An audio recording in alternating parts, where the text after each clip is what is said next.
c'est ce qui manque d'ailleurs dans les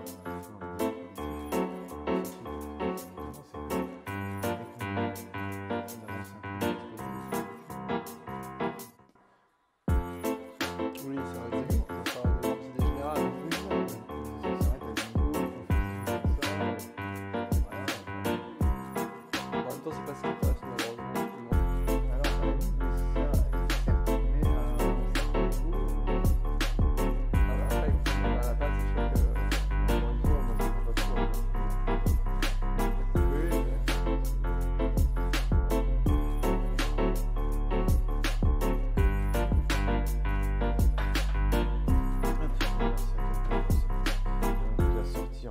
Oui, bonjour, nous sommes le samedi 15 décembre pour la dernière émission de l'année de Table Ouverte avec Charles-Henri et Kylian. Merci de nous avoir suivis pour la dernière émission qui avait été consacrée au livre de Charles-Henri, Énergie et immigration, donc qui a été sur le point de paraître et qui maintenant est paru, ça y est. Donc vous pouvez l'acheter sur Amazon, n'hésitez pas à le faire, je crois que c'est bien parti d'ailleurs. Exactement, alors on peut l'acheter sur Amazon maintenant aussi désormais sur la boutique de Génération Frexit et on est en train de travailler pour l'élargir aussi à d'autres niveaux de distribution. Il est bien parti parce que sur Amazon, ça fait maintenant plusieurs jours qu'il est numéro 1 pour ce qui est de la politique économique et de l'économie, donc c'est un bon début. Alors voilà, donc c'est pas très très long hein, comme vous pouvez le voir, ça fait 150 pages à peu près, écrit, aéré. C'est très bien, ça se lit comme un roman, mais c'est pas du tout un roman malheureusement. Les faits sont pas du tout fictifs. Et on va parler un peu de ça. D'ailleurs, il est disponible aussi en version... Et il est disponible en version e-book, Kindle et l'autre format, enfin voilà, un format numérique. Avant tout, pensez à vous abonner, pensez à commenter également cette vidéo et pensez à pousser, à liker cette vidéo. Voilà, nous en avons besoin pour le référencement YouTube. Vous connaissez la procédure, c'est comme ça. Pour tous les gens sur YouTube, ça n'a rien de très original, au moins pour ça. Alors, d'abord, peut-être que oui, donc la campagne pour ce livre-là est lancée. Tu as eu plusieurs passages médiatiques et tu en as plusieurs qui sont à venir. Donc ça, c'est plutôt très positif, sachant que le livre est sorti il y a 10 jours, quoi, grosso modo. Oui, c'était le 27 novembre, si je ne dis pas de bêtises. Ouais, donc un peu plus, 15 jours. Voilà, quels sont les passages que tu as eu dernièrement, déjà ? Alors, je suis passé, il n'est pas encore sorti au moment où nous tournons sur l'Institut des Libertés de Charles Gave. Je dois aussi enregistrer sur le Média pour tous. J'étais passé aussi sur la chaîne de Sylvain Tiger avec Olivier Delamarche. Et j'ai d'autres passages qui sont prévus, je ne vais pas tout révéler. Ah oui, il y a des très bons passages à venir. Donc ça, c'est très positif. C'est la preuve à la fois, je pense que le travail de qualité et de sérieux qui est fait par Génération Frexit depuis des années, maintenant paye. On est quand même reconnu pour ça. Et les thématiques, évidemment, de parler d'énergie, d'immigration, c'est ô combien d'actualité.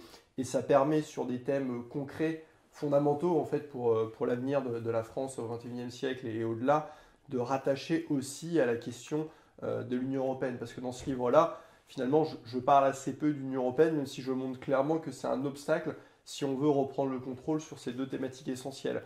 Et c'est vraiment l'idée, je parle essentiellement de ces sujets-là, et ça permet aussi d'ailleurs, pour ceux qui sont déjà convaincus de la nocivité de l'Union européenne, c'est typiquement ce genre de livre qui peut amener des proches, des amis à être sensibilisés sur la question, parce que c'est des thèmes qui parlent globalement au grand public. Les gens se sont rendus compte avec l'affaire ukrainienne de la problématique de l'énergie. L'immigration, enfin, il n'y a même plus besoin d'en parler. Le dernier sondage là, qui est sorti, 80% des Français veulent réduire l'immigration. Donc, plus ça va, moins ça va. C'est un thème qui avant était un peu clivant gauche-droite, mais en fait ça ne l'est plus du tout. Il y a un large consensus français maintenant sur la nécessité en fait de baisser les flux migratoires, parce qu'on voit très bien que ce n'est pas soutenable. Ce qui est drôle, c'est qu'en fait le clivage maintenant sur l'immigration, alors on y reviendra peut-être tout à l'heure quand on parlera encore de nouveau du livre, c'est presque le clivage élite-peuple, quoi. Oui, c'est un peu ça. Il y a 10% des gens, des patrons, des syndicalistes, des grands syndicalistes, des médias, des journalistes, etc., qui s'arc-boutent sur leur dogme migratoire. Et puis il y a les gens normaux, je dirais, qui prennent le métro tous les jours et qui se rendent compte de la... Enfin, tous les gens ne prennent pas le métro, mais en tout cas les transports en commun ou qui vont au travail, qui se rendent compte de la situation calamiteuse. Mais calamiteuse du pays. Quand on regarde, avant c'était de dire on voyait une affaire par jour. Maintenant, quand on regarde sur Twitter ou ailleurs, il y a 4 affaires liées à l'immigration par jour. Enfin, ça atteint des niveaux qui sont. Il y a peut-être un effet d'optique, évidemment, avec les médias, mais bien sûr. Non, quand même, il y a quand même quelque chose. Et effectivement, il y a une tendance quand même qui se dessine. C'est plus un côté gauche-droite, c'est vraiment un côté élite-peuple. Et d'ailleurs, on voit, j'ai vu, c'était un tweet hier, que j'ai vu que ce matin, du président du MEDEF qui était là de dire que, étant donné la démographie française, il faudra accueillir 2 à 3 millions de personnes encore additionnelles. Enfin, ça veut dire que ces gens-là ont un raisonnement purement Excel, mais ne se rendent pas compte. Alors, ça, c'est ce que dit le président du MEDEF, mais je pense même que, quand même, au niveau même des élites économiques et ailleurs, il y a quand même une prise de conscience parce que maintenant, le phénomène est tellement large en fait d'immigration et d'insécurité que ça commence même à toucher leurs propres enfants. Et bizarre, on a même vu les émeutes qui ont atteint les centres-villes, ce qui n'était pas eu tout le cas en 2005. Et bizarrement, quand ça commence à les toucher personnellement, là, ils commencent à réfléchir à la question. Donc c'est vrai que je pense que là, le clivage gauche-droite ne tient plus, et même le clivage élite-peuple, en fait, comme les élites vont être de plus en plus touchées par ce phénomène d'insécurité, même eux vont commencer à basculer et à changer leur fusil d'épaule. C'est Bourdieu qui faisait remarquer que les travaux d'assainissement des villes néerlandaises, qui étaient particulièrement humides, dû à la géographie que vous connaissez bien, faisaient remarquer qu'en fait, ce qui avait poussé aux travaux d'assainissement dans les grandes villes néerlandaises, donc Amsterdam, etc., ça avait été justement les risques épidémiques, puisque les épidémies ne font pas de différence entre la bourgeoisie marchande néerlandaise et le pauvre un ouvrier. C'est marginal, quoi. Voilà, donc en fait, il a fallu le faire et c'est comme ça que ça a été fait. Donc, en fait, c'est au moment où les eaux boueuses touchent les narines que ça commence que les gens l'élite en place que ça a bougé. Alors, en tout cas, la première partie portait sur l'énergie. Donc, tu expliques très bien, c'est un très bon vade-mecum pour tous les gens qui ont besoin d'arguments. Parce que c'est ça, t'enchaînes les arguments et les exemples. Il n'y a pas de gras là-dedans, c'est que les muscles. Et sur l'énergie, tu en viens à la conclusion qu'il faudrait, donc, pour reprendre le contrôle, et qu'on peut déjà commencer à le faire, notamment en sortant immédiatement du marché de l'électricité, du marché européen de l'électricité. Alors, d'accord, mais concrètement, ça veut dire quoi? Ça impliquerait quoi? Par exemple, demain on arrive, pouf, qu'est-ce qu'on fait? Comment on fait pour sortir de ce marché? Alors, évidemment, quand je parle de marché de l'Union européenne de l'électricité, il y a plusieurs dimensions. La chose qu'on peut faire dès demain, en fait, même sans remettre en cause tous les traités, toutes les règles de l'Union européenne, c'est de rétablir un prix national en fait de l'électricité. Ce qui, contrairement à ce que dit tout le monde, n'empêche pas du tout les interconnexions. Vous pouvez très bien avoir un prix national de l'électricité basé sur votre coût de production en fait moyen, avec évidemment une marge pour EDF. Et derrière, évidemment, vous vendez au prix de marché quand on exporte ou quand on importe, c'est au prix de marché de l'Union européenne. Sauf que la France étant traditionnellement exportatrice, en fait, on a tout à gagner là-dedans et on s'en fiche que le prix finalement de marché européen soit plus fort. Donc ça, on pourrait le faire dès demain. Ça aurait évité le bouclier tarifaire qui a quand même coûté 50 milliards d'euros aux contribuables. Quand on voit la Macronie qui donne toujours des exemples de bonne gestion, c'est hallucinant d'avoir balancé 50 milliards pour subventionner un prix fictif de l'électricité. En fait, finalement, si on résume un peu grossièrement, avoir basculé sur le marché européen de l'énergie consistait à dire, on va aller sur un marché où nous serons beaucoup moins chers et on va payer en fait ce prix de marché, quoi. Ce qui, quand on y réfléchit, est parfaitement absurde. Enfin, est absurde à partir du moment où on considère qu'on doit acheter. Évidemment, si on exporte sur ce marché-là, c'est très intéressant, mais si en plus on importe... pour le national, c'est absurde parce que ce système indexe, pour schématiser, le prix de l'électricité sur celui du gaz, et c'est ce qui a amené à une explosion des prix de l'électricité. Et encore, les particuliers ont été soi-disant protégés par ce bouclier tarifaire, mais en réalité, c'est de la dette, et donc c'est de l'impôt futur qu'on va payer. Mais le problème, c'est toutes les entreprises, notamment les petites entreprises, qui sont assez énergivores, les boulangeries, les garages, etc., qui ont vu leur facture faire du x3 ou x4, et évidemment, ça devient insoutenable. Donc ça devient insoutenable pour eux, et la problématique est toujours là, parce que la prétendue réforme du marché, je l'explique dans le livre, du marché de l'électricité de l'Union européenne qui a eu lieu, ça ne va pas du tout baisser le prix des factures. Le prix, en fait, reste indexé sur celui du gaz. Ça met juste des sécurités pour les producteurs, pour avoir une vision long terme sur le prix. Ça permet en fait de lisser la hausse, mais ça ne change absolument pas le mode de calcul, contrairement à ce que disent Bruno Le Maire, Agnès Pannier-Runacher. Donc ça, ce retour au prix national, on pourrait le faire dès demain. Maintenant, moi, quand je parle de sortie du marché de l'Union européenne de l'électricité, je pense que ça doit être plus large que ça. Et ça implique notamment le retour à un monopole d'EDF. Parce que, en fait, qu'est-ce qui s'est passé? C'est que dans le cadre de l'Union européenne et des traités, il y a toujours eu cette obsession pour la concurrence. Et en fait, dès 1997, il y a eu plusieurs paquets de directives successifs pour amener à une libéralisation du marché de l'électricité. Ce qui se passe, c'est qu'il y a des éléments qui ont été mis en place en France, parce que vous êtes obligé d'appliquer les directives au bout d'un moment. Mais concrètement, comme EDF était le seul producteur, pour les concurrents qui devaient arriver sur le marché, il n'y en avait aucun qui était capable d'être aussi efficace et compétitif que EDF. Donc vous n'aviez pas de concurrence.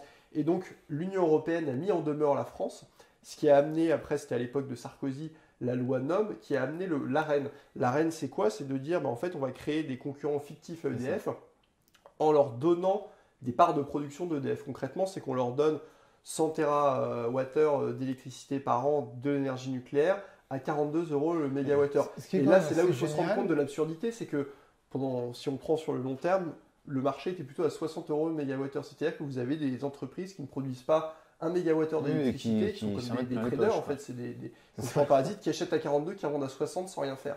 Pas plus rentable comme investissement. Ce qui est assez génial dans ce procédé, c'est que ça met quand même en valeur l'échec complet de l'Union européenne. C'est-à-dire l'idée qu'elle est fondée sur quelque chose qui n'est pas du tout réaliste.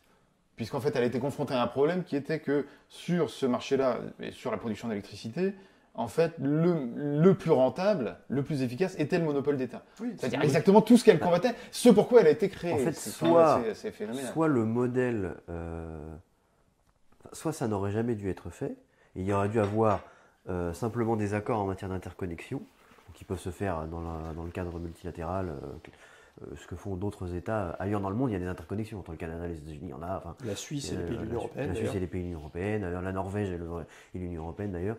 Mais soit il fallait donc ne pas aller là où on est allé, soit il fallait aller plus loin, c'est-à-dire qu'il ne fallait pas s'arrêter au milieu du fleuve, il fallait aller plus loin, c'est-à-dire qu'il fallait totalement intégrer le marché de l'énergie européen. Oui, c'est un peu toujours d'ailleurs le même problème. Oui, c'est un peu toujours le même problème. On va passer là, on va trop loin, et ceux qui veulent aller trop loin, ils veulent supprimer en fait.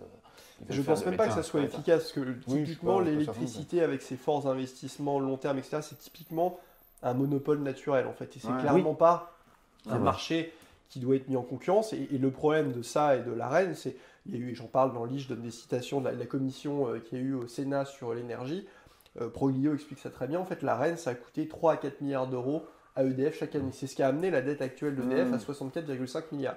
Et donc, quand vous avez une dette à 64,5 milliards d'euros, c'est catastrophique parce qu'on aurait besoin, au contraire, d'un EDF en bonne santé financière en fait, pour pouvoir investir dans le nucléaire. Et là où l'État, il passe tous ses... Et donc, c'est pour ça que moi, ça m'amuse souvent, les Républicains qui nous ont toujours défendu le nucléaire, sauf qu'en mettant en place, par soumission à l'Union européenne, l'AREN, ils ont en fait saccagé EDF et ce qui a grévé financièrement EDF pour pouvoir investir dans le nucléaire à l'avenir. Donc eux aussi ont une responsabilité dans le saccage du nucléaire, exactement comme le Parti Socialiste ou Emmanuel Macron. Et bien sûr les Verts, dont je et donc ensuite, ne vais pas parler. Donc le second point, c'est l'immigration.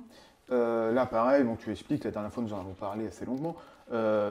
Quelles pourraient être des solutions que tu préconises, notamment intéressantes dans le cas des OQTF, parce que le problème auquel on est confronté, c'est que en fait, certains pays ne veulent pas en fait revoir leurs ressortissants, délinquants ou pas délinquants d'ailleurs, mais voilà, ils sont partis et puis ils sont perdus pour leur patrie en quelque sorte. Comment faire pour obliger en fait à ce que ces gens reprennent en fait, à ce que les pays africains notamment, là je pense à l'Afrique, reprennent leurs ressortissants en situation irrégulière ici en France? Alors je pense qu'il y a deux explications, dont celle-ci effectivement au fait qu'on a un très faible taux d'application des OQTF. La première, je pense que c'est tout simplement le côté pragmatique. C'est-à-dire que quand vous êtes dans le cadre de l'espace Schengen, vous savez très bien que si vous les expulsez du jour au lendemain, ils peuvent revenir par l'Espagne, par la Grèce. Donc, pourquoi vous allez dépenser de l'argent alors qu'ils peuvent revenir du jour au lendemain? C'est-à-dire qu'il y a une sorte de... Donc, je pense qu'il y a une sorte de laisser-aller en se disant que de toute façon, ça ne sert à rien. Et après, il y a effectivement cette deuxième solution, si on avait repris le contrôle des frontières, ce que je souhaite, c'est qu'il y a parfois un blocage de la part des pays d'origine pour récupérer leurs ressortissants qui sont expulsés. Moi, je préconise une tactique en 4 temps, plus ou moins du plus juste au plus une gradation, quoi. Une gradation, mais je pense que dès le premier effet, les dirigeants des pays d'origine céderaient. Le premier, c'est que tous ces pays-là, notamment les pays d'Afrique, tous les dirigeants ont des appartements parisiens, ils ont des avoirs en France. Si vous leur dites que s'ils ne reprennent pas leurs ressortissants, vous gelez les avoirs, je pense que déjà ils seraient plus enclins à les reprendre bizarrement. Le deuxième point, c'est que vous pouvez tout simplement mettre fin à l'aide au développement, et c'est aussi beaucoup d'argent. On sait en plus que parfois certains pays sont corrompus et que c'est aussi de l'argent qui va dans les poches du régime. Je pense que là aussi, ça pourrait aider. Troisième élément qui peut être mis en œuvre, c'est tout simplement vous dites on arrête de délivrer des visas, c'est-à-dire que les ressortissants de nos pays ne peuvent pas venir en France. Ça peut aussi aider parce qu'il y a souvent la famille qui va visiter, etc. en France. Donc, il serait un peu impopulaire pour un dirigeant Il y a pas mal d'étudiants d'assumer aussi. ça. Et le quatrième, qui est évidemment le plus, et il y a des étudiants, qui est là le plus injuste, mais il faut y aller de façon graduelle, et je pense que dès le premier, encore une fois, ça marcherait, c'est que ces pays-là vivent beaucoup de transferts d'argent, justement, de la France ou d'ailleurs d'autres pays européens vers eux, parce qu'ils ont toute une OXA qui est en France et qui envoie de l'argent au pays d'origine. Bah, vous bloquez tous les fonds de transfert Western Union et autres. Je pense que de toute façon, dès le premier point, ils arrêteraient, mais si vous arrivez au point 4, là, vous inquiétez pas, ils vont reprendre tous leurs ressortissants. Donc c'est qu'une question, en fait. Alors évidemment, à l'heure actuelle, il y a le problème des frontières, donc il faut évidemment affronter l'Union européenne, rétablir des frontières nationales. Mais en soi, pour cette question-là, que les pays d'origine les reprennent, c'est une question de volonté politique qu'on n'a pas à l'heure actuelle, parce qu'il y a des solutions, et j'en propose dans le livre. D'accord, très bien. Ensuite, second sujet que nous allons aborder. Alors, la dernière fois, en fait, le lendemain, il y a eu l'affaire de Crépol. Donc, nous n'avions pas parlé la dernière fois parce que tout simplement, enfin, ça s'est passé dans l'intervalle entre le tournage et la diffusion, juste le lendemain, je crois. Donc, depuis, ça fait à peu près un mois. Voilà, quel a été votre sentiment? La France a été assez, pendant quelques semaines, 2 semaines, très remuée par ça. On a eu des discours absolument contradictoires de part et d'autre. Quel est votre sentiment, vous, sur la chose? Oui, bon, pour l'affaire de Crépol, c'est. Alors, il faut peut-être rappeler, enfin, rapidement, voilà, c'est l'assassinat de Thomas, donc un jeune rugbyman du village de Crépol, près de Romans-sur-Isère, De 14 ans. dans la Drôme. Non, 16 ans. 16 ans? Oui, il avait 16 ans. 16 ans, Il avait oui. 16 ans, voilà, dans des conditions qui ne sont pas bien éclaircies encore par l'enquête. D'ailleurs, je vois qu'il n'y a plus tellement d'infos. Des infos sont sorties, puis maintenant c'est une occultation totale. Alors, je ne sais pas si c'est dû à la procédure ou si c'est dû à une consigne politique, j'en sais rien. Voilà, pour remettre les choses en contexte.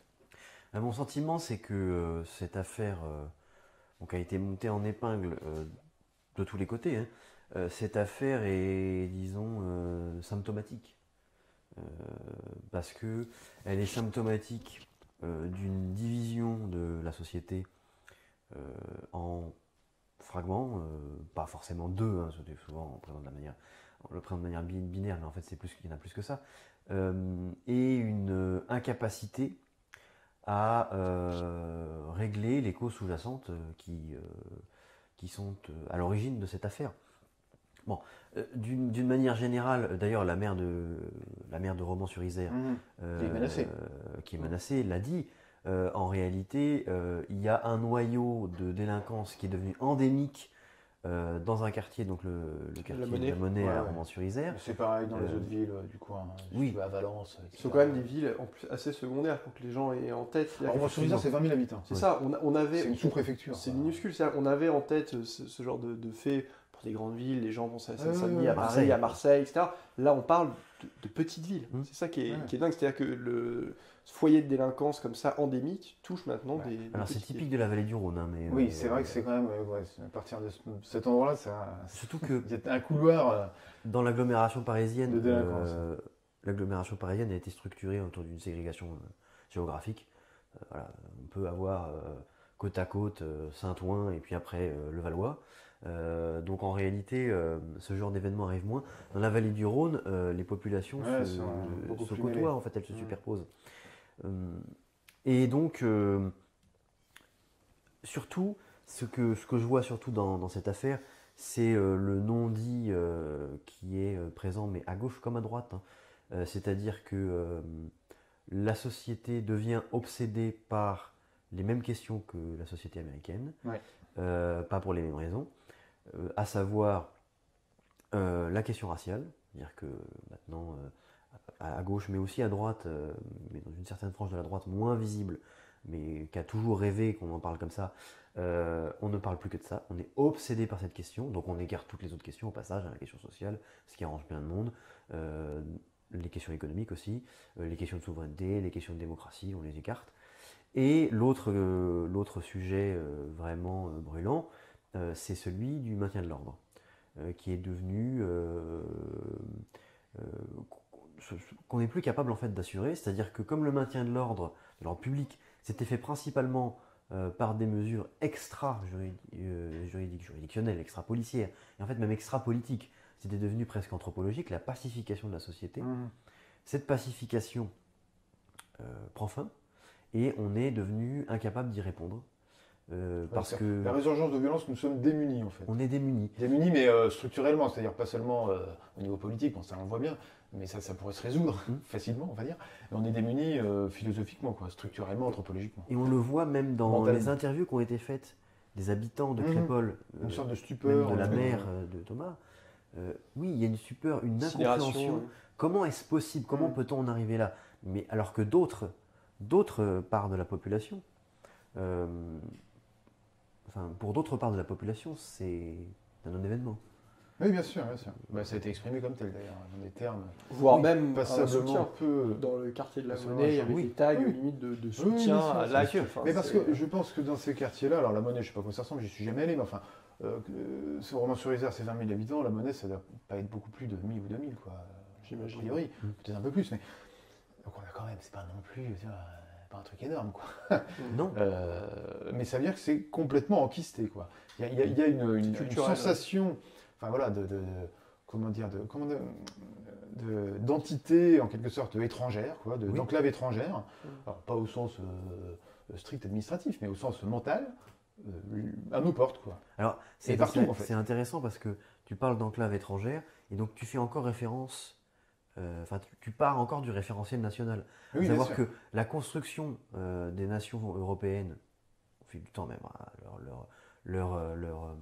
vraiment leur éclosion au XIXe siècle, aurait dû effacer toutes ces différences, aurait dû gommer toutes ces différences. Ouais. Donc en fait, on ne devrait pas parler d'enclave. En fait, tu es toujours dans cette... tu rebondis en fonction du référentiel national. Oui, bien Mais en sûr. réalité, on s'achemine bien plus vers un référentiel Libanais. libanais. Oui, ça ressemble à la situation libanaise, pour l'instant en moins violente. Mais en fait, on s'achemine presque vers un référentiel impérial.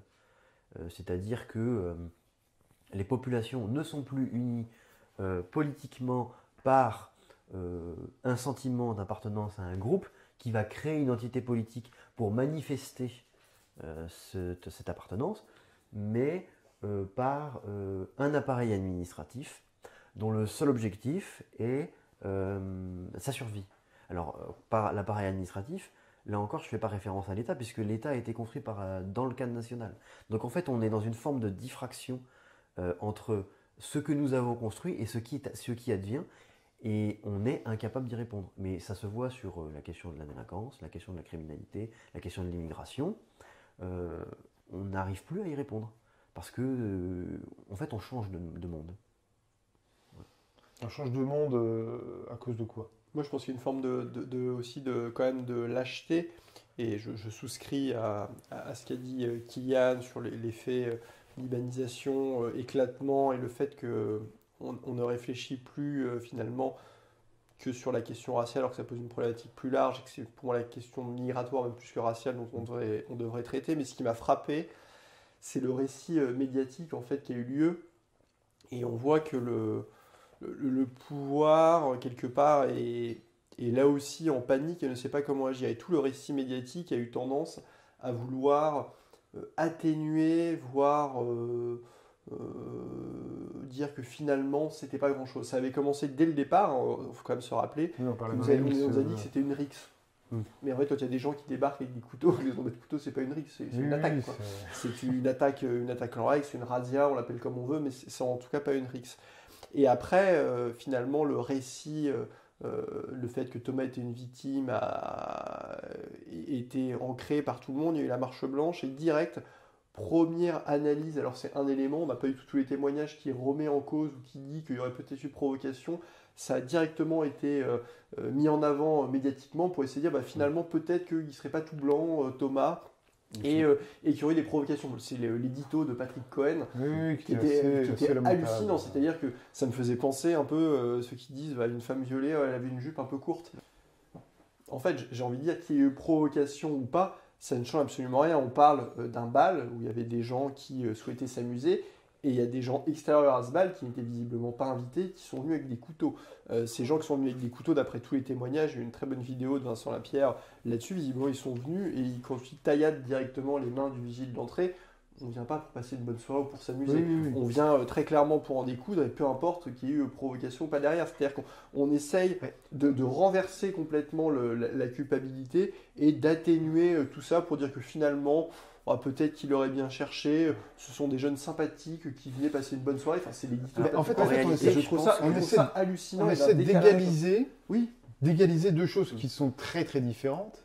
De tout C'est-à-dire relativiser, entre quoi, c'est, la provocation éventuelle qui, au mieux, relève une blague.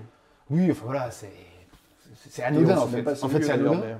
C'est une Et avec bonne la chose. réponse qui est complètement disproportionnée. Enfin, on peut pas faire pire, quoi. Et on dirait que ça passe complètement, voilà, c'est occulté comme ça, comme si en fait, on intégrait la notion de code d'honneur des gens en question. Quand on dit, bah oui, mais vous comprenez, c'est selon eux, ça méritait ça, quoi. Oui, c'est un peu. Ça méritait un assassinat, donc quelque part. C'est normal. Je te tire dessus au C'est un peu la pistolet. loi du talion, mais. Je te tire dessus au pistolet à holo, je t'envoie un bazooka. Oui, c'est ça. Normal. C'est Non, mais c'est un peu ça. C'est-à-dire qu'on en vient là. On a une élite c'est le médiatique qui a récit- intégré, en fait, cette hiérarchie de normes morales à son On récit, a quoi. intégré le fait que en fait, on a intégré le fait, enfin, le discours intègre le fait que certains groupes aient le droit à la privé, violence. en fait. Ouais, le privilège de la Voilà, violence, voilà, quoi. voilà. Le privilège de la réponse. C'est une réintégration de la vengeance privée, personnalité quoi. des lois, mais en réalité, on l'avait déjà vu avec la tragédie de Samuel Paty. Oui, mais on le voit régulièrement. Avec Shaina, la dernière fois, quand nous avions parlé dans les émissions précédentes, on était un peu dans le même cadre, c'est-à-dire personne n'en parle, et puis c'est entre immigrés ou fils d'immigrés en l'occurrence, et musulmans de plus, c'est leur code d'honneur, c'est leur religion, c'est leur truc, c'est leur machin, et puis voilà. Et puis finalement, on s'en occupe pas, sauf que parfois ça déborde. Déjà, même quand ça déborde pas, c'est grave, mais quand ça déborde en plus sur ceux qui sont pas de la même communauté, tu te dis, attends, c'est encore plus alarmant. À Crépol, enfin, la seule chose qui devrait compter, c'est qu'un enfant est mort. Oui. Ouais. Pour l'affaire Shaina, une enfant a été brûlée vive. Oui, c'est hallucinant. Oui, non, mais c'est. Mais je pense que c'est aussi dû, la paralysie du discours politique et médiatique est due à une peur de l'embrasement.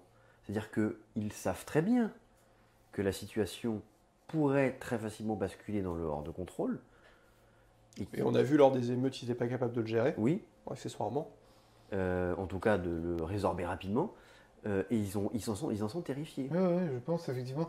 Moi, ça fait penser un peu, alors, toute proportion gardée, mais comme quand tu gardes des enfants et puis tout à coup, ils se chauffent, voilà, l'ambiance commence à monter, etc. Et tu ne sais absolument pas comment réagir. Tu les mets dans une pièce et tu attends que ça se calme, sauf que tu ne sais pas du tout ce qui va se passer dans la pièce, quoi. Et tu n'oses surtout pas mettre le nez là-dedans, quoi. Une chose, moi, qui m'avait frappé, pour revenir à ce que tu avais dit au début, parce que je pense que ça rejoint, ça converge avec ton analyse. Et moi, ce qui m'a frappé, c'est que tout de suite, l'extrême gauche s'est engouffrée dans la question raciale, etc., alors qui est intéressante, mais qui reste marginale malgré tout. En parallèle, justement, avec ce que dit la gauche traditionnellement dans ces cas-là, c'est-à-dire quand il y a un meurtre, dans l'autre sens, c'est-à-dire un blanc qui tue un maghrébin, etc., ils vont s'engouffrer dans la brèche raciale. Et tout ça a occulté, la race a occulté le fait qu'on a des gens qui trouvent normal d'aller au bal avec des couteaux, quoi. C'est-à-dire que le fait central est là, en fait. Le reste est périphérique, les raisons pour lesquelles ils l'ont fait pourraient être autres, finalement, ça ne changerait pas grand-chose. Au fait, ça ne changerait strictement rien. Et on se focalise sur des engagements moraux, sur des points de détail moraux un peu, au lieu de se concentrer sur le fait. Mais ça rejoint ce que tu dis sur la perte de contrôle, parce que c'est plus facile de moraliser, d'avoir un discours moralisateur que de dire non, les couteaux on va arrêter, et le prochain qui fait ça, c'est direct, 5 ans de prison, etc. Enfin, voilà. Ça, ils sont incapables de le dire, parce qu'ils n'ont pas les moyens derrière. Et c'est pour ça qu'on se focalise en fait sur des considérations périphériques. Pour atténuer la responsabilité, pour atténuer les faits, et ça montre une forme effectivement de peur, de volonté de mettre la tête dans le sable et de ne pas voir ce qui se passe. Mais je veux dire, c'est pas comme ça qu'on règle un problème, et c'est pas comme ça qu'on va le régler. C'est-à-dire que si on ne fait rien, laxisme judiciaire, laxisme migratoire, ça ne va faire qu'empirer. Mais en fait, ils sont dans une sorte de paralysie. Moi, je à pense ne pas vouloir voir la réalité. On aura sans doute des milices privées ou équivalentes, quoi. Je ne sais pas comment ça se présentera, mais je vois pas bien comment Mais on l'a si déjà, ça se renouvelle. on l'a déjà vu pendant les émeutes, hein. Des quartiers qui s'organisent. Oui, Alors, oui. ça n'a jamais été très loin, c'est-à-dire que c'était des gens qui patrouillaient, c'était des gens... mais on l'a déjà vu. Et d'ailleurs, on n'en parle pas, mais si on élargit un peu le scope, euh, qu'on va en Espagne ou en Italie, qui sont confrontés au phénomène migratoire euh, Plus récent, mais plus en grand récemment, nombre. il y a des réactions qui ont déjà dépassé ce qu'on peut observer en France, hein. Des réactions vis-à-vis de phénomènes identiques à ceux-là ou des réactions de la Oui. part des immigrés? Alors, identique à cela, par exemple, justement des agressions de ce type, qui sont sur fond, parce que ce n'est pas nécessairement le cas, il y a toute criminalité, toute délinquance ne provient pas nécessairement, n'est pas liée nécessairement à la question migratoire. Ah oui, bien bien sûr. sûr, il y a une criminalité, une délinquance de friction, toujours, dans toutes les sociétés, mais dans les sociétés les moins indigènes, comme le Japon, il y en a quand même. Donc oui, en Espagne et en Italie, l'Espagne et l'Italie sont confrontés effectivement à des problèmes identiques de façon plus récente. Mais voilà, on devine déjà qu'il y a là-bas Mais en fait, dans toute l'Europe des de l'Ouest, schémas c'est le cas. Et dans toute maintenant, dans tous les États membres de l'Union européenne, c'est le cas. C'est le cas maintenant en Pologne, Suède. en Suède. Ah oui, en Suède, c'est vrai, La situation a atteint des proportions. Le gouvernement suédois a fait appel à l'armée suédoise pour maintenir l'ordre dans certains quartiers. Alors, il n'y a pas eu les soldats suédois n'ont pas ouvert le feu. Enfin, néanmoins, ça témoigne d'un niveau de tension inouï. D'ailleurs, c'est amusant parce que confronté à encore une fois, hein, on va revenir sur l'illusion européenne, confronté à une, une menace, enfin une menace, en tout cas un phénomène à peu près identique, homogène, tous les pays vont avoir des réponses extrêmement différentes. Ce qui montre bien, en fait qu'il n'y avait pas d'unité à la base, quoi. Non. Au niveau anthropologique, j'entends, tu vois. Parce que l'armée, la Suède envoie l'armée, je suis pas sûr que l'Espagne en verra. Enfin voilà, est-ce que ça va se passer comme ça? Je suis pas certain. Parce que l'Espagne et l'Italie, ce qu'il faut se rendre compte, c'est qu'ils ont une immigration vraiment massive ces dernières années, mais qui a commencé beaucoup plus tard que la France. Et je pense qu'ils vont avoir des problèmes similaires d'ici 10-15 ans, sauf qu'on connaît l'histoire de ces deux pays, qui n'est pas l'histoire de la France.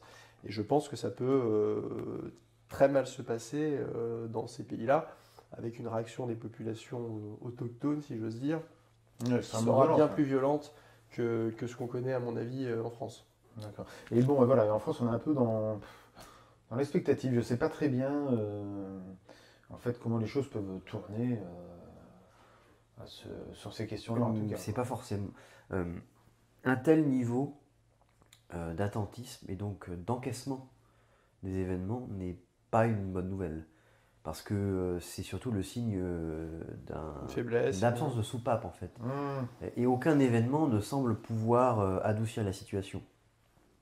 Les projets de référendum sur l'immigration qui étaient portés par le président de la République, qui le voulait, et qui serait très content de pouvoir avoir recours au référendum plus largement, puisque ça lui permettrait de sortir de l'impasse avec l'Assemblée nationale. Donc ça, il aimerait beaucoup. Éventuellement tester ce type de dispositif. Mais le référendum sur l'immigration serait nécessairement un référendum de clivage. On le sait en fait. Ça va accentuer encore la tension. On ne voit plus de soupape en fait de sécurité qui permettrait de détendre la situation. Ouais. Bon, en tout cas, voilà, ces questions-là, malheureusement, je pense qu'on sera amené à en parler de nouveau. Ça nous attriste tous, mais il va falloir s'y habituer. Non, on ne va pas s'y habituer, mais en tout cas s'habituer à la présence et à ce problème constant, quoi.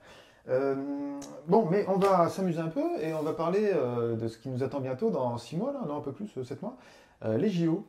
Les Jeux Olympiques, donc on a vu, voilà, ça y est, on pressentait, on a vu à peu près la sauce à laquelle on allait être mangé. Alors ça concerne surtout la région parisienne, il est vrai.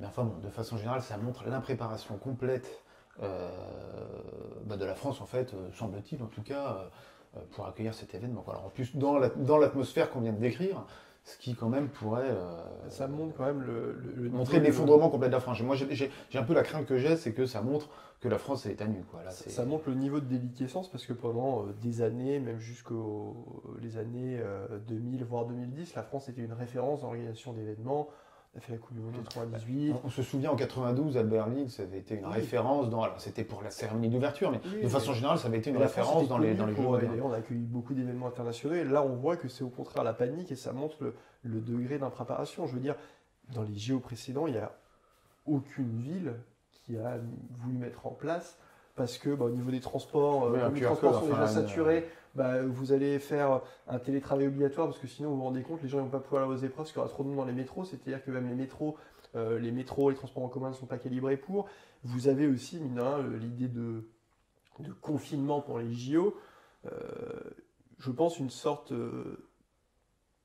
d'idée d'impuissance et qui montre en réalité que quand on n'a plus de frontières extérieures, on doit mettre des frontières intérieures, parce que c'est un peu ça. En fait, ils ont peur de sortes de phénomènes de razzia, exactement comme ce qu'on avait connu pour le fameux événement du Stade de France avec les fameux supporters anglais de l'année dernière, c'est ça. Avec Darmanin, les fameux supporters anglais, on a vu des phénomènes de razzia, de vol de place, de téléphone portable. Je pense qu'ils craignent ça, c'est pour ça qu'ils veulent assigner et faire une sorte de confinement.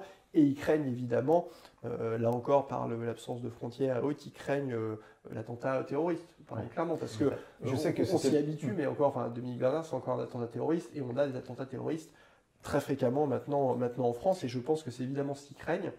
Et il y a vraiment cette idée qui me frappe un petit peu, comme ils avaient mis des blocs de verre à un moment autour de la Tour Eiffel, on a vraiment l'idée qu'on n'a plus de frontières extérieures pour se protéger, et donc à défaut, par idéologie, on va laisser les frontières extérieures ouvertes, mais on va mettre des frontières intérieures parce qu'il faut quand même assurer la sécurité des gens. Donc ça me paraît complètement fou. Normalement, les JO, ça doit être un événement de joie, de fête, de partage. Et là, on va dire, les Parisiens, restez chez vous. Et puis même si vous pouvez partir, c'est mieux. Je ne cache pas que je vais certainement aller dans ma bonne Nièvre natale pendant cette période des JO.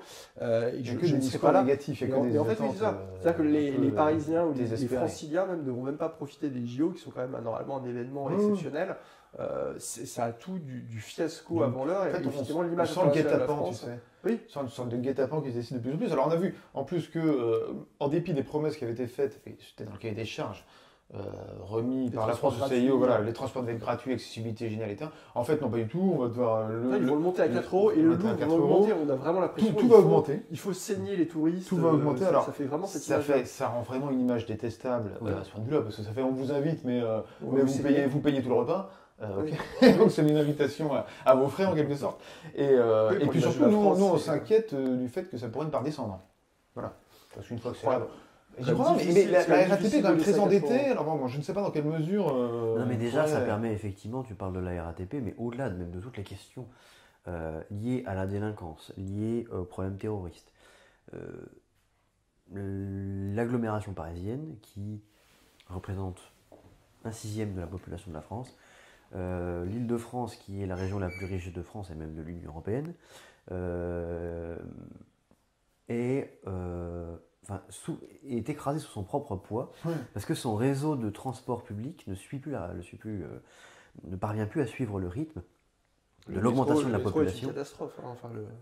Alors que le réseau est exceptionnel, la densité du réseau. Alors le seul hic au métro, c'est qu'il a été dimensionné à une époque où il y avait beaucoup moins de gens, et qu'il n'a jamais été remis. Et surtout, il y a eu une baisse des fréquences volontaires pendant le Covid, on n'a jamais récupéré les fréquences d'avant. Je connais très bien la limite. Même aux heures de pointe, il n'y a pas du tout de métro toutes les minutes, toutes les 2 minutes comme il y avait avant. En fait, il n'y a plus du tout les mêmes fréquences, donc forcément ça congestionne et ça devient très compliqué. Je ne sais même pas, est-ce qu'ils auront assez de pilotes, de conducteurs de métro, etc. J'en sais rien.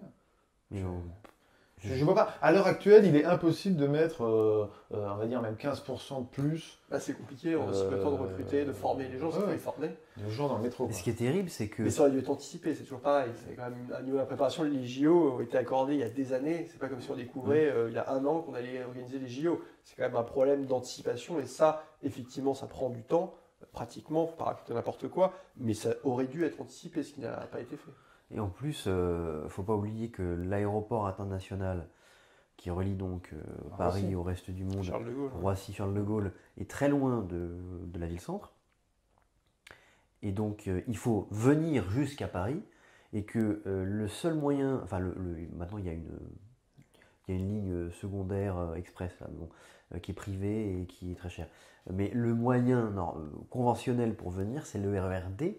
Non, pardon, B, ouais. qui est la ligne la plus catastrophique du réseau. Et tout le monde le sait. C'est en termes d'image, mais même au jour le jour, parce que des touristes à Paris, il y en a tous les jours qui arrivent. C'est une catastrophe. Bah, beaucoup, moi je sais que les Japonais maintenant ne prennent plus le RER B. Voilà. Oui. Ils prennent autre chose, soit la ligne privée en question, soit des bus, soit n'importe quoi. Mais ils Ou un prennent, taxi. un taxi pour ceux qui peuvent. Enfin, c'est réglé. Je crois que s'il y a la navette qui part d'Opéra et directement jusqu'à Roissy, Oui, c'est un bus. Oui, il y a un bus. ils prennent ça en fait. Mais c'est sûr, effectivement, le touriste étranger qui arrive.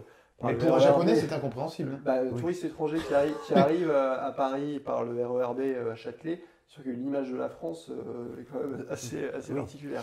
Et Et donc, je pense que pour les Japonais, pour les Néerlandais, pour les Allemands qui ont des très bons réseaux de transport public, les Américains s'en foutent, ils n'en ont pas de transport public, donc ou très peu. oui, puis leur métro n'est pas Oui, formidable. Hein, donc, donc, celui de New York est quand même en pas. taxi, les Américains. Oui, et puis les Exactement. touristes américains sont toujours les plus souples sur ces questions, même sur les questions de sécurité. De Ouais. terroristes, c'est les premiers à venir. Mais bon, c'est peut-être pas. Alors certes, ils ont de l'argent, hein, mais on va pas non plus faire des JO qu'avec des Américains, quoi. Ça va devenir compliqué. Mais En tout bon, cas, voilà. c'est préoccupant, ça c'est sûr. Et puis après, il y a l'aspect, bon, alors, c'est plus anecdotique, je sais pas, l'aspect sportif, c'est-à-dire, je pense qu'on va avoir une moisson de médailles assez maigre. On a un très bon nageur. Alors oui, alors en natation, ça C'est un ira. phénomène, un genre On a- de Michael Phelps Oui, français. je sais plus comment il s'appelle, là, qui a été révélé au dernier, Très au dernier fort. championnat. Là. On va avoir le hand, sans doute féminin et masculin, qui devrait s'en tirer, etc. sera Mais, toujours là. mais je pense que par exemple l'athlétisme, L'athlétisme, si on c'est arrive à avoir un compliqué. podium, on sera compliqué. On sera L'athlétisme, c'est content. très compliqué depuis des années. On n'a pas de relève, il n'y a pas de. C'est le sport un peu phare des JO, quoi. C'est-à-dire qu'avoir Oui, des médailles. le 100 mètres, c'est normalement c'est l'apothéose des JO, c'est la finale du 100 mètres. Pour moi, c'est le 400 mètres. Mais, Alors oui, mais mais oui, enfin, on a cet esprit-là. Et sur tous les autres sports, je vois pas bien. C'est-à-dire que non, je pense qu'on sera présent. d'habitude, la plupart quand même des pays se mettent, comment dire, un peu un devoir de briller dans la Oui, à plupart des domicile. sports. J'ai l'impression qu'il n'y a pas du tout, d'ailleurs c'est pas qu'une impression, ça a été dénoncé tel quel, dénoncé comme tel, il n'y a pas du tout de politique ambitieuse à ce point de vue-là pour Non, préparer. très faible. Encore On une n'a pas fois, investi dans le sport massivement, ça c'est sûr. Et alors je pense qu'on sera présent quand même en sport co, on est quand même bon aussi en. oui, mais les sports en co ne sont volley. pas très représentatifs. Oui, du... c'est pas le qui fait le gros Ah. nombre de médailles, mais en basket on sera là, en volley on sera là, même en foot, en récupérant 3 personnes DA. Et je sais que la fédération fait le forcing pour que les clubs libèrent les espoirs parce que ils n'ont pas l'obligation Oui, de c'est le les faire, moins c'est pas 21 considéré comme qui une date sont, FIFA officielle, donc il n'y a pas d'obligation, mais ils sont en train de faire le forcing. Je pense qu'on aura quand même une belle équipe. Donc, on va performer en sport collectif, l'athlétisme ça risque d'être dur. On sera là en natation, et après il y a tous les sports un La petit peu moins gymnastique, connus. Voilà, Gymnastique, le VTT, on est le quand même normalement vélo aussi sur piste, là. le Vélo sur route, on est moins cyclisme fort. sur piste, etc. Où on était très très très bon dans les années jusqu'aux années 2000 et quelques 2010. Aujourd'hui, je sais Avec pas très bien où Rousseau ça et en est. d'autres, mais Ouais. bon, il y a encore quelques-uns qui tiennent la route. Après, de là à ce qui gagne, ça dépend. Il peut y avoir des médailles, mais ce qui est le plus préoccupant, c'est clairement l'athlétisme. On a encore vu lors des championnats du monde. Bah, on a eu une médaille de bronze un Oui. peu inespérée. C'est ça, mais sinon c'est chou blanc et ça fait plusieurs compétitions que c'est Bah, comme ça. oui. Donc ça risque d'être très compliqué en athlétisme. Donc voilà, ça risque quand même d'abîmer considérablement l'image de la France à tout niveau. D'autant que nous avons aussi obtenu l'organisation des Olympiques d'hiver de 2000. Eux, on était les seuls candidats. Ah oui, oui, oui. encore en lice, oui. Oui, on est oui, encore je en ne lice. sais pas si c'est une très Dans très les bonne, Alpes. une très très bonne nouvelle. Bon, cela dit, au ski, on a Pardon. quand même, en ski, en biathlon, on a quand même pour le coup, là, on a des. Alors évidemment, on n'est pas bon en patinage de vitesse et la compétition des Hollandais, mais en. Oui, c'est vrai qu'on a gardé un bon niveau en mais sport en d'hiver. ski, C'est en vrai, ski, c'est on vrai, reste, c'est vrai. en ski alpin, on reste assez En solide. ski, En même, biathlon, on est très bien. Donc il y aura des médailles sur les JO d'hiver. En tout cas, voilà, moi j'ai quand même. On peut avoir la crainte que 2024 soit un peu l'année vraiment de bascule, vous savez, où on dit ah non, la France c'est plus. C'est fini quoi. Que les gens se disent c'est vraiment plus Bah, tout ce que la c'était. crainte de l'image internationale, en tout cas. C'est ça. Je pense Non, mais qu'il y a l'idée beaucoup qu'il y a de- confirmation, parce que nous c'est des choses qu'on pressent déjà depuis longtemps, mais qu'il y a l'idée de confirmation que on est tombé du podium quoi. Si tant est qu'on y était, mais je veux dire Cela dit, du si ça peut prestige de faire- l'augmentation. si ça peut faire office de sursaut. C'est vrai. C'est ça, il faut se raccrocher à effectivement ces éléments qui peuvent être positifs, mais c'est sûr qu'en tant que tel et l'événement en tant que tel, je pense que l'image de la France, qui est quand même un pays qui vit beaucoup du tourisme, à plus de 10% du PIB, va quand même, à mon avis, en prendre un Et coup. si on regarde un peu, surtout depuis comment il s'appelait, le président Samaranch, donc Oui. depuis les années 90 où les Je JO pense sont que là, devenus non. vraiment une grosse machine, et il faudra revenir là-dessus, mais bon, ce serait un autre sujet. on voit que grosso modo à chaque fois ça a été un pic. C'est-à-dire que Barcelone 92, Oui, c'est c'est exceptionnel. l'Espagne de la Movida, vraiment. Après, c'est un Qui peu a changé dégradé. d'ailleurs la ville de Barcelone. Alors, Oui, pareil, oui. on se dit ça va rien Et changer. c'est ça, c'est ça. Barcelone, 96, les JO d'Atlanta, pareil, c'est les États-Unis Oui, à leur très apogée la post-soviétique. médaille d'or de Jean Galfion. En 2000, c'était à Sydney. Bon, il n'y avait pas grand-chose à dire, mais C'était c'est plutôt bien passé. organisé aussi. Oui. Ils avaient On a eu beaucoup aussi. 2008 pour Pékin, ça a été pareil. Ça a été le moment où la Chine a vraiment émergé sa mondiale. On a l'impression que l'oiseau. Alors Londres en 2012, j'ai pas tellement eu. Ça a C'était été plutôt bien ça a été un organisé. peu- oui, mais ça a été assez neutre sur l'image Oui, du pays. c'est vrai. J'ai l'impression que Paris 2024, ça va être l'inverse, c'est-à-dire qu'on entre dans une phase où les JO montrent le déclin. Quoi. Et Rio 2016, c'était aussi assez neutre, je trouve. Enfin, c'était pas. Mais c'est vrai que Barcelone, Atlanta et même Sydney, ouais. c'était un petit peu l'apothéose. Peut-être des pays qui les ont organisés. Quoi. Et là, nous. Et Athènes 2004 aussi, qui était. Bon, Ouais, Athènes 2004, mais bon, parce que ça s'est fait dans C'est des plus conditions. ce côté Enfin, on sait tout ce qu'il y a eu historique, aussi de. Pour le coup, c'était un peu une catastrophe pour le pays, mais bon, Oui, c'est oui, encore. voilà. Alors nous allons passer aux faits marquants, toujours assez nombreux, les perles et les faits marquants du mois, si je puis dire. Moi je vais commencer par, je m'autorise à commencer, c'est par la COP28, donc qui vient de se terminer là, et je crois que l'accord, enfin le texte final a été signé hier, je crois. Et donc, alors tout le monde est très très content Comme d'habitude. parce que voilà ça. Mais bon, alors c'est vrai qu'il faut reconnaître qu'on ne s'attendait pas forcément à ce qu'ils arrivent quand même à un consensus où, grosso modo, ils disent il faut sortir, il faut transitionner vers la fin des énergies, etc. Enfin, des énergies, pas des énergies, mais des énergies carbonées, fossiles, etc. Bon. En fait, je suis assez d'accord, alors bizarrement, avec l'analyse qu'on a faite Jacques Attali, qui, sur ce sujet-là, en tout cas, me paraît assez, peut-être parce que il est un peu hors des affaires maintenant, assez... C'est l'âge. Ouais, c'est l'âge sans doute. Où il dit grosso modo, oui, c'est très bien, mais ça, c'était il y a 40 ans qu'il fallait le faire. Quoi. Et c'est assez vrai. C'est-à-dire qu'on arrive en fait, au bout de la COP28, on arrive au bilan auquel on aurait dû arriver à la COP 2 ou 3. Quoi. Ouais, puis surtout, non, mais il Ça, y c'est a délirant. eu les COP précédentes, en fait, la consommation de charbon n'a jamais vu aussi Oui, c'est ça, grande c'est qu'en ça, 2022. ça. Donc, En on fait, voit bien que c'est des engagements qui n'amènent à rien, finalement. Bah, on verra bien ce que ça donne, mais de toute façon, moi, mon impression que j'ai, c'est les lobbyistes ont tenu la plume. Bon, ça, on s'en doute un peu, mais c'est particulièrement vrai dans le sens où il y a à boire et à manger pour tout le monde. On met un peu de nucléaire, on dit le gaz, oui, comme énergie de transition. Alors on exclut le charbon quand même, parce que je ne sais pas si les lobbyistes du charbon sont très très actifs. Et puis, les pays exportateurs de pétrole gardent en fait leur situation parce que eux, ils savent depuis longtemps en fait qu'il va falloir. Ils sont déjà eux-mêmes leur transition. Oui. En fait, ils vous disent qu'il faut transitionner au moment où ils sont déjà prêts pour le faire. Ça montre en fait en creux que l'Arabie Saoudite, Oui, les ça Émirats Arabes Unis, s'intéresse. etc. commencent à être prêts économiquement, matures économiquement pour se passer ça. Sinon, ils ne voient pas pourquoi ils auraient signé. C'est un peu absurde. Non, mais Ouais, c'est un ballon pied, les ouais. COP, c'est devenu. Les COP sont devenus une sorte de grande messe, C'est où un on communie raout, ensemble. ouais. Oh, c'est magnifique, il faut sauver la planète. Et en fait, il n'y a aucune mesure concrète qui est prise de l'ampleur qui. C'est ça, l'ampleur c'est ça, de ça laquelle n'est- faudrait ça prendre. n'est- Il faut faire des post-mortem et on regarde bien que ça servira à rien. Et la dernière chose, moi, qui Des me. post-mortem, des études post-mortem, on Oui. regarde quel était l'engagement, telle année, Ah ce oui, qui oui, s'est c'est passé. On voit bien que c'est l'inverse qui s'est produit en Non. réalité. Et moi, la dernière chose Non, mais c'est qui me marque, c'est de voir le contraste qu'il y a entre, d'un côté, l'idéologie libérale qui, normalement, se fonde sur un socle où l'optimum est obtenu par la poursuite des intérêts individuels, voilà, quelle que soit la situation, et le fait où, au niveau international, là, au contraire, on évacue ça, et on dit non, il faut faire un grand consensus mondial, etc., etc., un peu exactement de la même façon que sur l'Union européenne.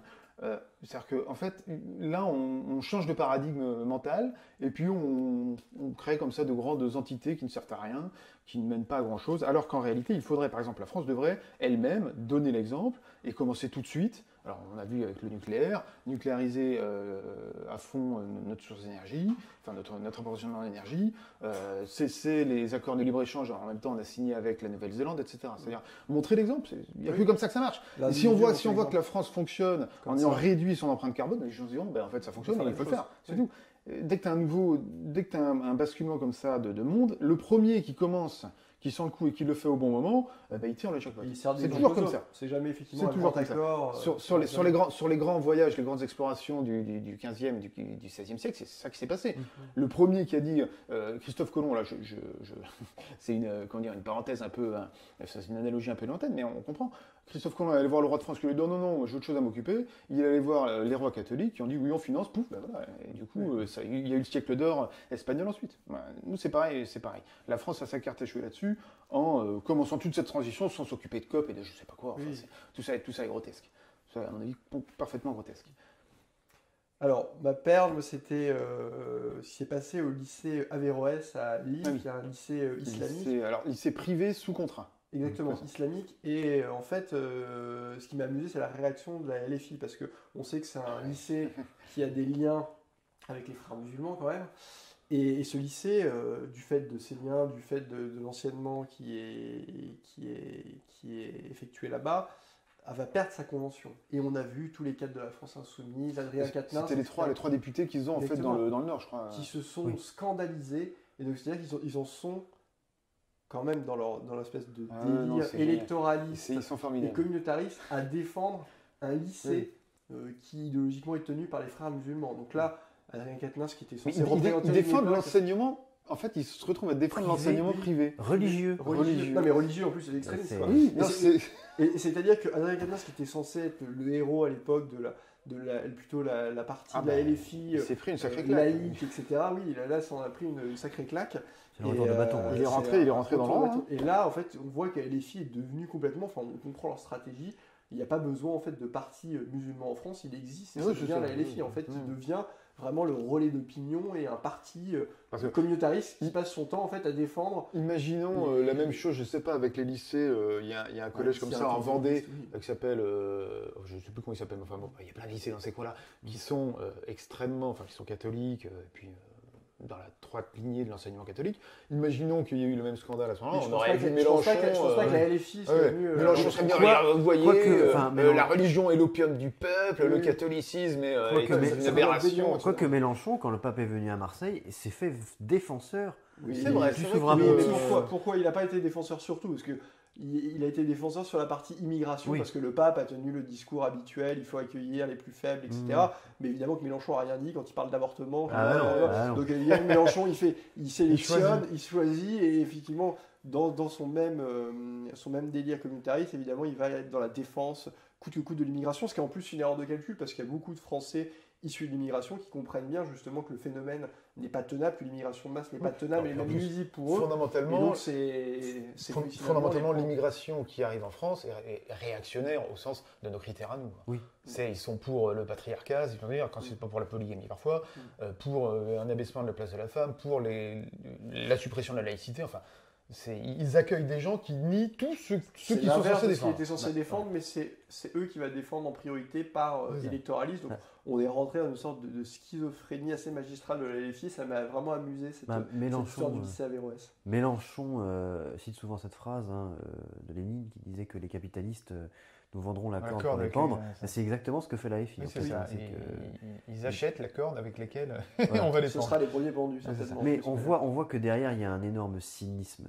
C'est-à-dire que tu parlais de sélectionner, et c'est exactement le bon terme, je pense, parce que là, il défend le lycée Averroès. Pourquoi? Parce que c'est la perle de l'enseignement islamique en Oui. France. Puis C'est parce le que c'est leurs premier électeurs en ce qui lycée. concerne Oui. Quatennens, Oui, bien sûr. Bernalicis et Oui, Juppé bien sûr. Giroud. C'est leurs électeurs. Donc, Oui. de toute façon, ils ont dû avoir des courriers, à mon avis. Ah, bien sûr. La boîte aux lettres a été bien remplie, Oui. je pense. Il y avait autre chose, non? Je sais plus. Kylian, il y avait Oui, Kylian. je voulais rebondir sur. Encore un lycée? Ouais, dans le lycée, pas public cette fois-ci, dans les Yvelines, où des nus donc de Diane. Alors, c'est un tableau, il faut préciser. Ouais, c'est un tableau, oui. C'est un tableau un peu d'inspiration Rubens, censé Actéon, qui montre une scène mythologique, donc Voilà. alors c'est les métamorphoses d'Ovid en l'occurrence, où on voit Diane au bain, surprise par Actéon, qui Voilà. commence à se transformer en cerf parce qu'il est puni pour avoir outragé en fait par son regard la déesse. Voilà, pour remettre en contexte, donc c'est pas du Jeff Koons quoi. Oui, donc en fait, c'est le thème Ouais. habituel où la nudité C'est était. un classique, vraiment. tout ce qu'on C'est peut le thème faire. habituel où la nudité en Europe était tolérée, même dans les phases les plus pudibondes de l'histoire européenne. C'est la mythologie Oui, c'est où ça. on se permet de représenter des divinités ou des créatures mythologiques nues parce que c'est le thème le prévoit et ensuite c'est l'excellence, c'est-à-dire la maîtrise d'œuvre qui justifie que on le fasse également, c'est-à-dire que c'est tellement beau qu'on se permet de le faire. Et donc là, effectivement, c'est pas des photos de nus, hein, c'est pas des photos de Playboy qui ont été montrées à la classe. C'est donc un tableau. Et il y a eu une surréaction, semble-t-il, de certains élèves, probablement à mon avis instrumentalisés, soit par leurs parents, soit ensuite par des organisations probablement associatives qui donc disaient que c'était un scandale, que ça les a choqués. D'ailleurs, Et qui ont ajouté des mensonges sur les justifications apportées par, Voilà, par le exactement. professeur. Enfin, oui, qui est une femme, je crois. donc en fait, professeur. à peu près le même mécanisme initial Qu'avec Samuel Paty. Paty, Ouais, même si je pense que ça ne mènera pas aux mêmes conséquences, ça n'aura pas les mêmes conséquences. j'espère. J'espère bien. Parce que la dernière fois avec Samuel Paty, c'était lié au prophète, donc c'est pas la même chose. Mais en tout cas, ce que ça montre, c'est d'abord l'importance du lobbying, maintenant même religieux, puisqu'en fait c'est sur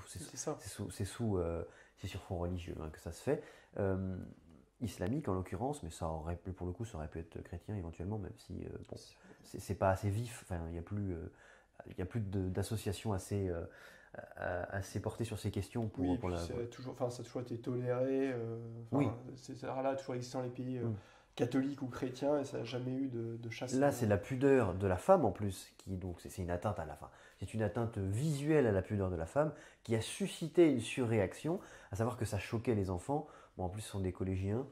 J'ai du mal à croire qu'une nudité, surtout sur un peinte, les choque à ce point. Oui, il voit pire, ne fût-ce que sur les dans une publicités, publicité, dans le oui, métro oui. ou n'importe où. Enfin, Oui, pas pire. sur les abribus. En tout cas, plus Mais- suggestif. C'est ça, mais surtout ça montre quand même une sorte de changement culturel. On en revient à devoir s'auto-censurer ou censurer l'art qui a fait la grandeur et la beauté de l'Europe. Et je peux vous dire que moi j'ai été interrogé là-dessus sur GB News par les Anglais qui ont été profondément choqués par ce genre de revendications. Alors parce qu'ils connaissent aussi le problème chez eux. Il faut savoir qu'il y a un problème aussi au Royaume-Uni là-dessus, mais ils étaient choqués de ce type de réaction qui, pour eux aussi, et c'est ce que je leur ai expliqué, montre quand même un changement culturel radical dans nos pays. Surtout, il y a quand même un truc, c'est que on ne peut pas céder parce que si on cède là-dessus, Ah bon, c'est fini. surtout. Je veux dire, après, ça Oui. va être n'importe quoi, ce sera prétexte à imposer.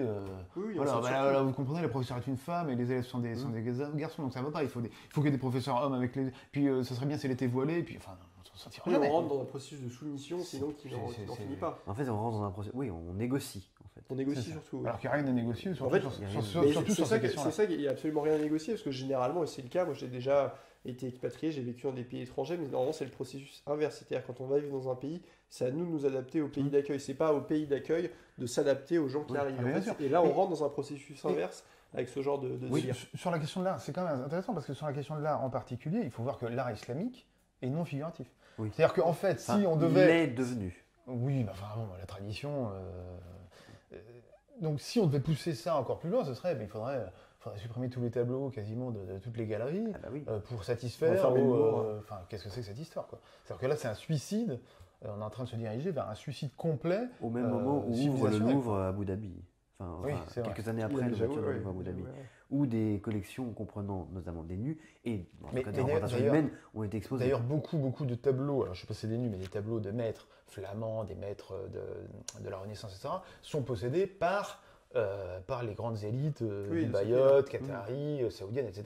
Alors, ils les regardent peut-être pas, ils les mettent dans un coffre, je ne sais pas où, mais bon, enfin, on voit toute l'hypocrisie qu'il y a derrière, en fait. C'est, encore une fois de plus, c'est pas du tout anodin, c'est pas du tout des revendications saines, ni loyales, ni sincères, quoi. Non. Bon. Eh bien, écoutez, je vous remercie. Voilà, on rallume le sapin pour vous souhaiter donc de bonnes fêtes. C'est la fin de ce 8e numéro, donc c'est la dernière de l'année. Nous ferons 2 numéros, je crois, en janvier, enfin diffusés en janvier et février, d'un seul coup, d'un seul tenant. Ce sera l'occasion peut-être de faire un petit bilan de l'année passée, on verra. Et puis, je vous recommande de nouveau le livre de Charles-Henri pour les cadeaux de fin d'année et des étrennes si vous les fêtez. Et commentez notre vidéo, aimez-la, poussez-la, likez-la, abonnez-vous et je vous dis à dans un mois.